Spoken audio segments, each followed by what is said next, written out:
গাজায় চলমান হামলার প্রতিবাদ করায় সম্প্রতি লন্ডনে বেশ কয়েকজন আন্দোলনকারীকে আটক করা হয়েছে। তারই প্রতিবাদে শতাধিক ফিলিস্তিনপন্থী বিক্ষোভকারীরা বিবিসির সদর দপ্তরের সামনে জড়ো হয়ে গাজার চলমান সংঘাত নিয়ে সম্প্রচারে বিবিসির ভূমিকার প্রতিবাদ জানান। এ সময় শত শত মানুষ ফিলিস্তিনের পতাকা হাতে নিয়ে বিবিসির সদর দপ্তরের সামনে জড়ো হতে থাকে। কারো কারো কাঁধে ছিল প্রতিবাদের প্ল্যাকার্ড।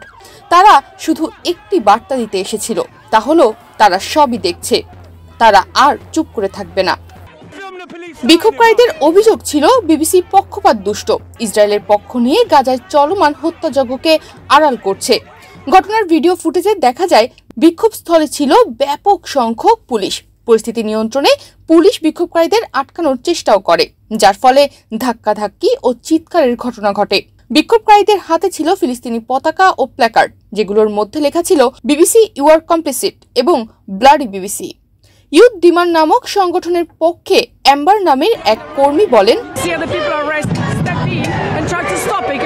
আমাদের বাক স্বাধীনতা, সমাবেশ ও প্রতিবাদের অধিকার রক্ষা করার বদলে পুলিশ ও আদালত রাষ্ট্রীয় দমন পীড়নের এজেন্ট হিসেবে কাজ করছে। ইউথ ডিমান্ডের উদ্যোগে আয়োজিত এই বিক্ষোভে পুলিশের হস্তক্ষেপে 5 জনকে গ্রেফতার করা হয়। এই সমাবেশ ছিল সাম্প্রতিক মাসগুলোর ধারাবাহিকভাবে আয়োজিত বিক্ষোভগুলোর একটি, যেখানে অ্যাক্টিভিস্টরা বিবিসিকে অভিযুক্ত করেছেন ইসরায়েলের পক্ষপাত দুষ্ট প্রচার চালানোর জন্য। রেভলিউশনারি কমিউনিস্ট গ্রুপের অন্য এক সদস্য বলেন,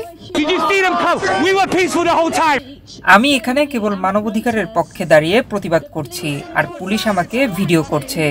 আমি বিবিসির সামনে বিক্ষোভ করছি কারণ তারা ব্রিটিশ রাষ্ট্রের অংশ, আর এই রাষ্ট্রই ফিলিস্তিন দখলের জন্য দায়ী।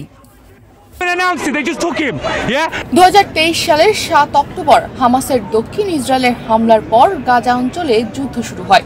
ওই হামলায় 1139 জন নিহত হয়, যাদের বেশিরভাগই বেসামরিক মানুষ, এবং 200 জনের বেশি মানুষকে অপহরণ করে গাজা ভূখণ্ডে নিয়ে যাওয়া হয়। গাজায় ইসরায়েলি প্রতিরক্ষা বাহিনী ব্যাপক বিমান হামলা ও স্থল অভিযানের মাধ্যমে পাল্টা আক্রমণ চালায়।